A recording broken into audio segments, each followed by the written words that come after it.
our topic of discussion is angiospermic families.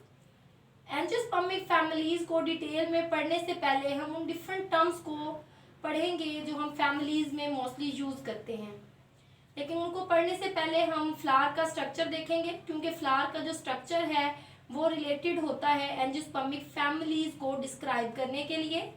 तो हमारे पास जो फ्लावर है वो मेनली 4 पार्ट्स पे कंसिस्ट करता है।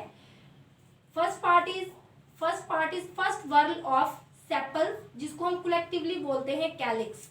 First whorl of sepals collectively known as calyx. उसके बाद हमारे पास सेकंड वर्ल आती है, जिसको हम क्या बोलते हैं, अगर अकेली एक वहां पर कोई स्ट्रक्चर मौजूद है तो उसको हम पेटल बोलेंगे, अगर कलेक्टिवली फॉर्म में हमारे पास मौजूद है तो उनको हम कोरोला कहेंगे। उसके बाद आप लोगों को ये ब्लू कलर में पार्ट नजर आ रहा होगा।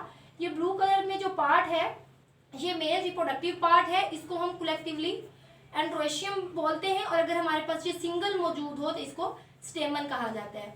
उसके बाद ये आपको ब्लैक कलर में एक पार्ट नजर आ रहा होगा। ये ब्लैक कलर में जो पार्ट है सेंट्रल पोजीशन में मौजूद है। इस ब्लैक कलर के पार्ट को हम सिंगल अगर बात करेंगे तो उसको हम कार्पल कहेंगे, और अगर कलेक्टिवली हम बात करेंगे तो वो गायनेशियम कहलाएगा। अब ये जो 4 पार्ट्स अभी हमने डिस्कस किए हैं ये एक डिस्क पे अटैच होते हैं। वो जो डिस्क है वो स्वेलन पोर्शन होती है। उस डिस्क या स्वेलन पोर्शन को जिसके ऊपर पार्ट्स ऑफ फ्लावर अरेंज होते हैं उसको हम क्या बोलते हैं, थैलमस बोलते हैं। थैलमस या फिर टोरस कहते हैं। थैलमस जो है हो सकता है वो अटैच हो शूट के साथ या मेन स्टेम के साथ या उस ब्रांच के साथ जिसके ऊपर फ्लावर ने ग्रो किया है, तो वो जो अटैचमेंट पॉइंट होगा, वो जो अटैचमेंट स्टाक होगी उसको हम पेडिसल कहेंगे। उसको क्या बोलेंगे, पेडिसल। उसके बाद ये आपको नीचे एक ब्लैक कलर में लाइन सी नजर आ रही है, ये मैं स्टाक और स्टेम बनाया है जिसके ऊपर फ्लावर अटैच है। अब इसमें आपने ये देखना है कि आपके पास ये जो डंडी है इसको मैंने जो मतलब कि फ्लावर की डंडी होगी उसको हम पेडिसल कहेंगे। वो जो पेडिसल है उसके ऊपर हमें अगर छोटा सा लीफ लाइक स्ट्रक्चर नजर आता है तो उसको हम ब्रैकेट बोलेंगे। ओवरऑल हमने स्ट्रक्चर ऑफ फ्लावर देख लिया। अब हम मेन टर्म्स की तरफ आते हैं जो हम एंजियोस्पर्मिक फैमिलीज को डिस्क्राइब करने के लिए यूज करेंगे। First of all is pedicellate. Pedicellate, अब हम यहाँ फ्लावर को डिस्क्राइब कर रहे हैं तो हम कहेंगे पेडिसिलेट फ्लावर। ऐसा फ्लावर जिसकी पेडिसल प्रेजेंट हो, मतलब ऐसा फ्लावर जिसकी स्टाक हो, उसको हम क्या बोलेंगे, पेडिसिलेट कहेंगे। नेक्स्ट हमारे पास टर्म आ रही है सिसाइल।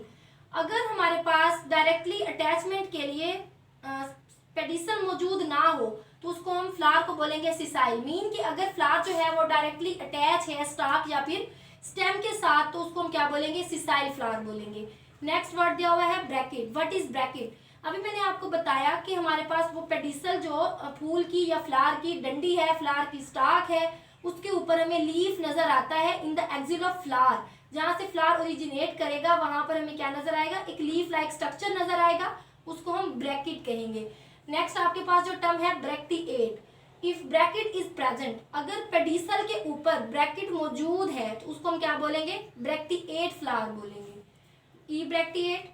ऐसी पेडिसल या ऐसा फ्लावर जिसके ऊपर ब्रैकेट एब्सेंट हो, ब्रैकेट मौजूद ना हो, उसको हम कहेंगे ई ब्रैक्टिएट। मीन ब्रैकेट मौजूद है तो उस फ्लावर को हम ब्रैक्टिएट बोलेंगे, और अगर उसके ऊपर ब्रैकेट मौजूद नहीं है तो उसको हम ई ब्रैक्टिएट बोलेंगे। नेक्स्ट टर्म दी हुई है मोनोसेक्सुअल। मोनो नाम से ही जाहिर है सिंगल, सेक्सुअल मतलब कि उसमें सेक्सुअल पार्ट एक होगा। मीन कि अभी हमने बताया था कि हमारे पास जो गायनेशियम है वो फीमेल रिप्रोडक्टिव पार्ट है और जो एंड्रोशियम है वो मेल रिप्रोडक्टिव पार्ट है। कार्पल जो है वो हमारे पास फीमेल रिप्रोडक्टिव ऑर्गन है, और जो हमारे पास स्टेमन है वो मेल रिप्रोडक्टिव ऑर्गन है। अगर स्टेमन या फिर कार्पल उन दोनों में से एक मौजूद हो, स्टेमन और कार्पल, स्टेमन या फिर कार्पल मौजूद हो, तो उस कंडीशन में हम फ्लावर को बोलेंगे मोनोसेक्सुअल फ्लावर। और अगर ये दोनों सेक्सेस या सेक्स ऑर्गन्स मौजूद हों सेम फ्लावर के ऊपर तो उस फ्लावर को हम बोलेंगे bisexual, both stamen and carpel. Next हमारे पास जो टर्म आई है वो है कंप्लीट।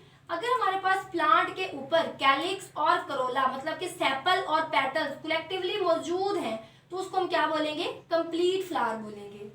और अगर ये हमारे पास सिर्फ कैलिक्स है या फिर करोला है तो उसको हम इनकम्प्लीट फ्लावर कहेंगे। नेक्स्ट टर्म है हमारे पास हर्मैफ्रोडाइट। हर्मैफ्रोडाइट, उसको दूसरे वर्ड्स में हम कहते हैं बाइसेक्सुअल। ऐसा फ्लावर जिसके ऊपर मेल रिप्रोडक्टिव ऑर्गन्स और फीमेल रिप्रोडक्टिव ऑर्गन्स दोनों मौजूद हों, तो वो फ्लावर हमारे पास कहलाएगा हर्मैफ्रोडाइट। नेक्स्ट टर्म जो है वो एक्टिनोमॉर्फिक दी हुई है, मतलब ये हमारे पास फ्लावर है, इस फ्लावर को अगर हम सिर्फ एक प्लेन में कट कर सकते हैं तो ऐसा फ्लावर हमारे पास जाइगोमॉर्फिक कहलाएगा, और अगर हम फ्लावर को मोर देन वन प्लेन में कट कर सकते हैं इक्वल हाफ्स में, तो वो हमारे पास एक्टिनोमॉर्फिक कहलाएगा। ये मैंने आपको दिखाया हुआ है इस शेप में, इसमें आप देखें तो ये 1 प्लेन, 2 प्लेन, 3 प्लेन, 4 प्लेन, अगर हम इसको मोर देन वन प्लेन में कट कर सकते हैं तो फ्लावर इज एक्टिनोमॉर्फिक, और अगर हम इसको कट करने के लिए सिर्फ सिंगल प्लेन को यूज करें तो वो हमारे पास जाइगोमॉर्फिक होगा। और जो एक्टिनोमॉर्फिक फ्लावर होता है इसको हम दूसरे वर्ड्स में रेगुलर फ्लावर बोलते हैं, और जो हमारे पास जाइगोमॉर्फिक फ्लावर है इसको हम दूसरे वर्ड्स में इरेगुलर फ्लावर बोलते हैं।